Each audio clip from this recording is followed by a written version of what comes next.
हरिश्चंद्र की जय हो, महाराजा हरिश्चंद्र की जय हो। महाराज, आज राज्य की आखिरी सीमाओं तक विचरण किया, सब कुशल मंगल है। अच्छा, तो क्या हमारी प्रजा प्रसन्न है? जी महाराज। मंत्रीवर, हमारे राज्य में कोई व्यक्ति न परेशान हो और ना ही उन्हें किसी चीज से तकलीफ हो, इस बात का विशेष ख्याल रखा जाए। जी महाराज, आपकी आज्ञा का पालन होगा। बहुत अच्छी बात है। एकांत।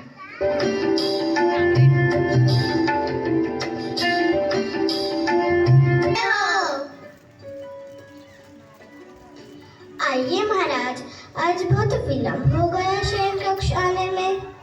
रानी तारा, आज राजमहल में मंत्रियों के साथ राज्य और प्रजा की कुशलता की बात होती रही। अच्छा महाराज, तो क्या पता चला, सब प्रसन्न है ना राज्य में? हाँ रानी, राज्य में सभी कुशल हैं और कोई भी किसी धन धान्य या किसी चीज से वंचित नहीं है। तो आप भी तो यही चाहते हैं कि सब कुशल हो?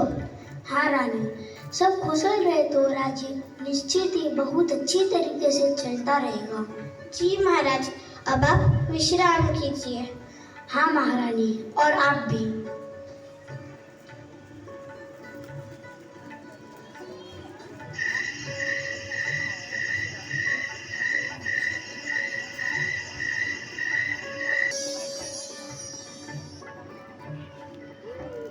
राजन, उठो राजन, बहुत गहरी निद्रा में लीन हो।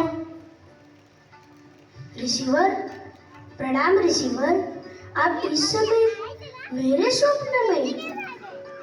हाँ राजन, कुछ आवश्यक कार्य था। कार्य और मुझसे इतनी रात्रि में? आज्ञा दीजिए रिसीवर, आज्ञा दीजिए। हाँ, सुना है राजा हरिश्चंद्र के द्वार से कोई भी खाली नहीं जाता। फिर मैं तो एक ऋषि हूँ।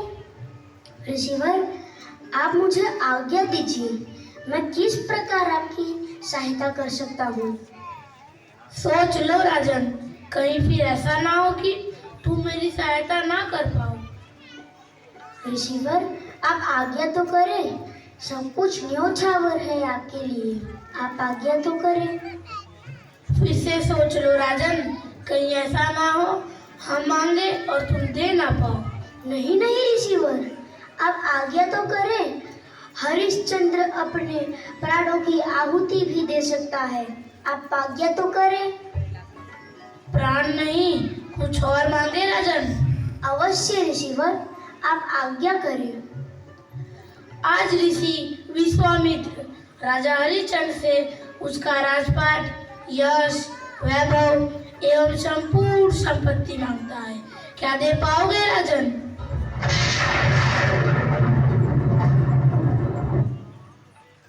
अवश्य रिसीवर, अवश्य। आप जैसे ऋषि का मेरे दर पर आना ही मेरे लिए सौभाग्य है। आज से राजा हरिश्चंद्र ये घोषणा करता है कि उसका राजपाट, यश, वैभव एवं संपूर्ण संपत्ति ऋषि विश्वामित्र के चरणों में समर्पित करता है, समर्पित करता है, समर्पित करता है। ठीक है राजन, अब सो जाओ।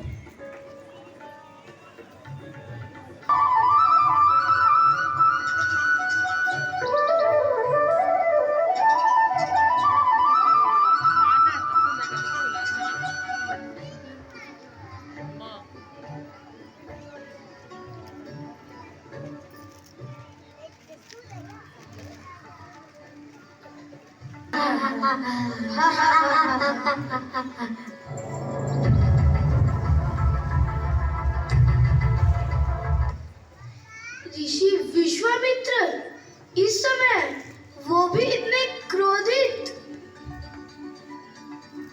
राजन, तूने अपमान किया है मेरा और मेरे राज सिंहासन का। प्रणाम ऋषिवर। अपमान और मैंने? मुझसे भूल हो गई ऋषिवर। लेकिन अभी मैं समझ नहीं पाई कि मैंने किया क्या है। अच्छा, तो तुझे अपने भूल का एहसास भी नहीं? क्षमा रिसीवर, क्षमा। जो तुमने किया है वो क्षमा के योग नहीं। क्षमा के योग नहीं? ऐसा कौन सा पाप कर दिया है मैंने? कृपया मेरा माफ। वैभव एवं संपूर्ण संपत्ति दान करने के बाद तू मूर्ख मेरे सिंहासन पर बैठा है। क्षमा रिसीवर, क्षमा। मैं रात्रि के स्वप्न को बिसर गया था। हे रिसीवर, मैं पाप का भागीदारी हूँ, लेकिन मैं आपसे क्षमा मांगता हूँ। कृपया आप मेरी इस भूल को क्षमा करें। अब तो सब याद आ गया ना राजन, तो अब इस राज को छोड़कर कहीं दूर चले जाओ। अब से ये राजपाट, यश, वैभव एवं संपूर्ण संपत्ति स्वयं विश्वामित्र का है, स्वयं विश्वामित्र का है। हा हा हा हा हा हा। जो आ गया रिसीवर, जो आ गया। मैं आज ही इस राज्य को छोड़कर कहीं और चला जाऊंगा। मेरी पत्नी और अपने बेटे के साथ बहुत दूर चला जाऊंगा। प्रणाम रिसीवर, हरिश्चंद्र का प्रणाम स्वीकार करें। द्वार पर आए ऋषि को दक्षिणा नहीं दोगे राजन?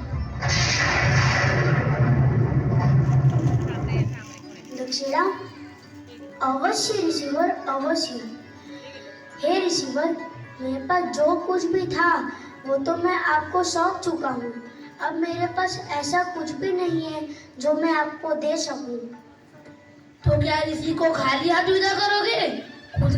बिना दक्षिणा के विदा नहीं करूंगा, कदापि नहीं करूंगा, कदापि नहीं करूंगा, कदापि नहीं करूंगा। ठीक है राजन।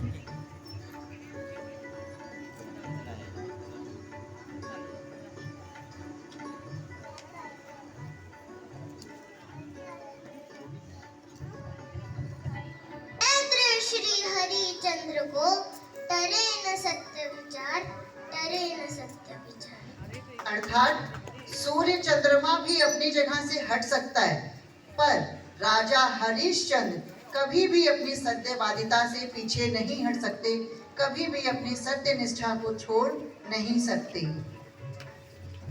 इस नाटक से हमने जाना कि